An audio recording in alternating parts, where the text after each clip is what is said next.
Shalom, halo semuanya, perkenalkan nama saya Jessica Aprilia Hutagalung dengan NIM B1A125396 dari kelas K. Dan di kesempatan kali ini, saya akan membahas dan memberikan pandangan saya mengenai sebuah artikel yang berjudul Relevansi Pancasila sebagai Ideologi Terbuka di Era Reformasi, karya Ako Agus dari Fakultas Ilmu Sosial Universitas Negeri Makassar. Artikel ini membahas tentang bagaimana Pancasila sebagai ideologi bangsa Indonesia bersifat terbuka, dinamis, dan reformatif. Artinya tidak kaku dan selalu bisa menyesuaikan diri dengan perkembangan zaman, terutama di era reformasi seperti sekarang ini. Kalau kita lihat dari awal penulis menjelaskan bahwa Pancasila berbeda dengan ideologi lain di dunia, karena Pancasila tidak dibuat oleh sekelompok orang atau hasil pemikiran satu tokoh saja.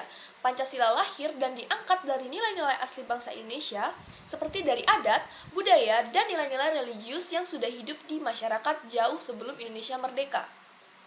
Itulah mengapa Pancasila sangat relevan bagi bangsa Indonesia.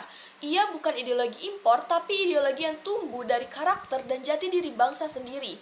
Dan karena berasal dari nilai-nilai masyarakat, Pancasila pun bisa berkembang seiring dengan perkembangan masyarakat itu sendiri. Penulis juga menjelaskan konsep ideologi terbuka. Ciri utama ideologi terbuka adalah bahwa nilai-nilai dan cita-citanya tidak dipaksakan dari luar, tetapi digali dari dalam masyarakat. Jadi, ideologi ini bukan buatan negara yang memaksa rakyat, tetapi milik semua rakyat Indonesia. Masyarakat bisa merasa memiliki karena mereka melihat nilai-nilai Pancasila hidup di tengah kehidupan sehari-hari. Kemudian, keterbukaan ini berarti Pancasila mampu berinteraksi dengan perkembangan zaman, menerima pengaruh budaya luar, tetapi tetap berpijak pada nilai-nilai dasarnya.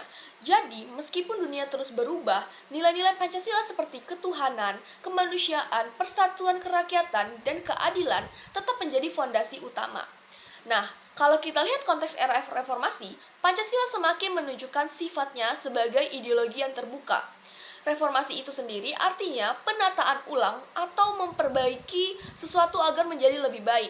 Setelah masa Orde Baru, bangsa Indonesia banyak belajar dari masa lalu dan mulai membuka diri terhadap demokrasi, kebebasan berpendapat, serta keterbukaan informasi. Tapi di saat yang sama, keterbukaan ini juga membawa tantangan baru bagi Pancasila. Penulis menyebut ada dua jenis tantangan, yaitu faktor eksternal dan faktor internal. Faktor eksternal, misalnya masuknya pengaruh ideologi asing akibat globalisasi dan kemajuan teknologi. Kemudian pertarungan ideologi dunia setelah Perang Dingin. Dan juga dampak negatif dari kemajuan dunia seperti eksploitasi alam dan menurunnya moral sosial. Sedangkan faktor internal datang dari dalam negeri sendiri, seperti pergantian rezim politik yang membuat Pancasila kadang dilupakan. Maraknya korupsi dan penyalahgunaan kekuasaan, menurunnya kepercayaan masyarakat terhadap pemerintah dan bahkan terhadap nilai Pancasila itu sendiri. Nah, menurut saya pribadi, tantangan-tantangan ini tuh justru menjadi alasan kenapa Pancasila harus tetap dijaga sebagai ideologi terbuka. Karena kalau Pancasila ditutup, ia tidak akan bisa menjawab persoalan-persoalan baru yang muncul di masyarakat modern. Misalnya, sekarang kita menghadapi banyak isu seperti intoleransi, ujaran kebencian di media sosial, dan kesenjangan sosial. Semua itu sebenarnya bisa dijawab dengan nilai-nilai dalam Pancasila kalau kita itu mampu menafsirkannya secara terbuka dan kontekstual. Penulis juga menjelaskan 3 dimensi penting Pancasila sebagai ideologi terbuka, yaitu yang pertama ada dimensi idealistis, yaitu nilai-nilai dasar yang terkandung dalam 5 sila. Nilai-nilai ini tuh sifatnya tuh tetap dan tidak berubah, seperti keadilan, kemanusiaan, dan persatuan. Kemudian yang kedua, dimensi normatif, yaitu bagaimana nilai-nilai Pancasila dijabarkan dalam sistem hukum dan norma-norma kenegaraan. Misalnya dalam pembukaan dan pasal-pasal Undang-Undang Dasar 1945. Yang ketiga, dimensi realistis, yaitu bagaimana nilai-nilai itu ditetapkan dalam kehidupan nyata dalam masyarakat. Jadi, Pancasila itu bukan hanya ide atau gagasan yang tinggi atas kertas, tapi juga harus terlihat nyata dalam kehidupan kita sehari-hari. Sebagai contoh, nilai keadilan sosial bisa diwujudkan dengan pemerataan ekonomi dan pendidikan.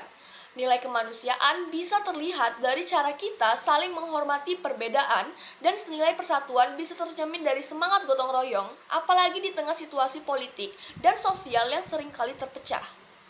Menurut saya, inilah yang dimaksud penulis bahwa Pancasila itu bersifat reformatif, dinamis, dan terbuka. Artinya, Pancasila selalu bisa menyesuaikan diri dengan perkembangan zaman tanpa kehilangan jati dirinya. Ia bisa berubah dalam penerapan, tapi tidak dalam nilai dasarnya.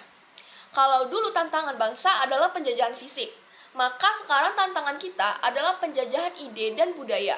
Maka dari itu, penting sekali bagi generasi muda seperti kita untuk memahami bahwa Pancasila bukan sekedar hafalan 5 sila, tetapi pedoman hidup yang fleksibel dan relevan di setiap masa.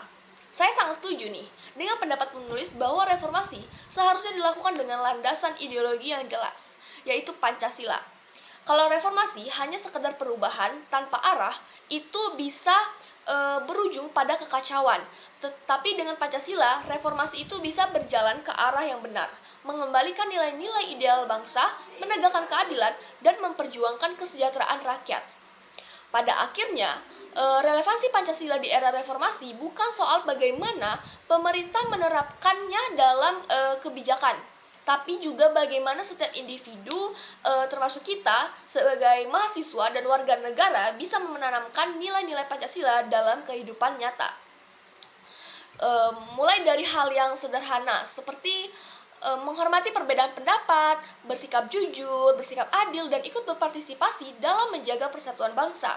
Karena kalau kita semua menerapkan nilai-nilai itu, Pancasila itu tidak hanya menjadi ideologi di atas kertas, tetapi menjadi ideologi yang hidup, yang benar-benar terasa manfaatnya bagi masyarakat Indonesia, terutama kita. Jadi kesimpulannya, Pancasila itu sebagai ideologi terbuka tuh sangat relevan di era reformasi ini, karena ia mampu menyesuaikan diri dengan perubahan zaman, kemudian mampu menghadapi tantangan globalisasi dan modernisasi, dan tetap menjaga nilai-nilai dasar bangsa agar tidak hilang. Dengan sikap terbuka dan reformatif, Pancasila itu akan selalu menjadi pedoman hidup bangsa Indonesia dari masa ke masa. Baiklah, sekian, terima kasih penjelasan dan argumentasi dari saya mengenai artikel yang telah saya sampaikan. Saya tutup dengan shalom dan terima kasih.